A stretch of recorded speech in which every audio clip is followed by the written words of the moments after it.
নমস্কাৰ স্বাগতম জনাইছোঁ। তো আজি আহিছোঁ মই দক্ষিণ কামৰূপৰ আজাৰা কেওটপাৰাত আৰু ইয়াতে যোৱা 24 তাৰিখৰ পৰা 28 তাৰিখলৈ 5 দিনীয়া কাৰ্যসূচীৰে তেওঁলোকে মনসা পূজাৰ আয়োজন কৰিছে। আজি শেষৰ দিন, যথেষ্ট মানুহৰ ভক্তপ্ৰাণ ৰাইজৰ সমাগম ঘটিছে ইয়াতে। আজি আমাৰ দেৱীৰ অষ্টমী তিথি আৰু আমাৰ চতুৰ্থীৰ পৰা আৰম্ভ হৈছে। অষ্টমী দিন আমাৰ ভচনি হয়।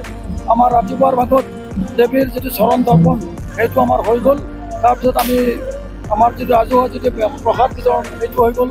আমাৰ যিসকল গুণী নাছিল তেওঁলোকক বিদায় দিলোঁ আৰু শেষত আমি কৰিলোঁ আমাৰ যিটো এটা ব্ৰহ্মমতী পৰম্পৰাভাৱে চলি থকা কাৰ্যসূচী সেইটো হৈ গ'ল। ইয়াৰ পিছত আছে আমাৰ এতিয়া দেৱীক আমি আমাৰ ৰাজহুৱা পুখুৰীত বিসৰ্জন দিম। আৰু মন্দিৰৰ ভিতৰ ভাগত ইয়াতে নাম প্ৰসংগ চলি আছে।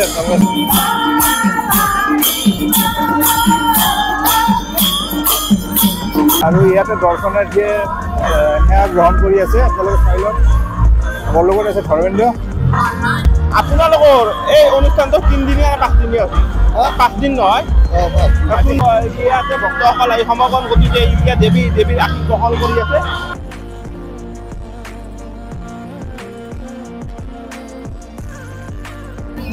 এটাত 10 টকা, আগতে হাতত ল'লে 50 টকা।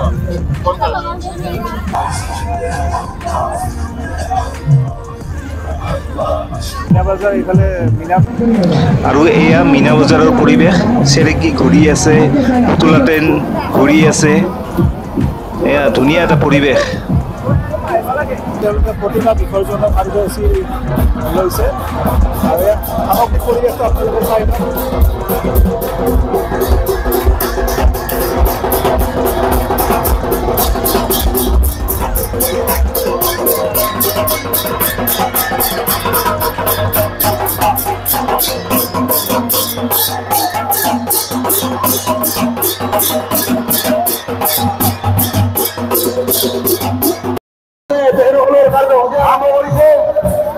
আমি কাৰ্যসূচী আৰু অনুৰোধ জনাইছোঁ।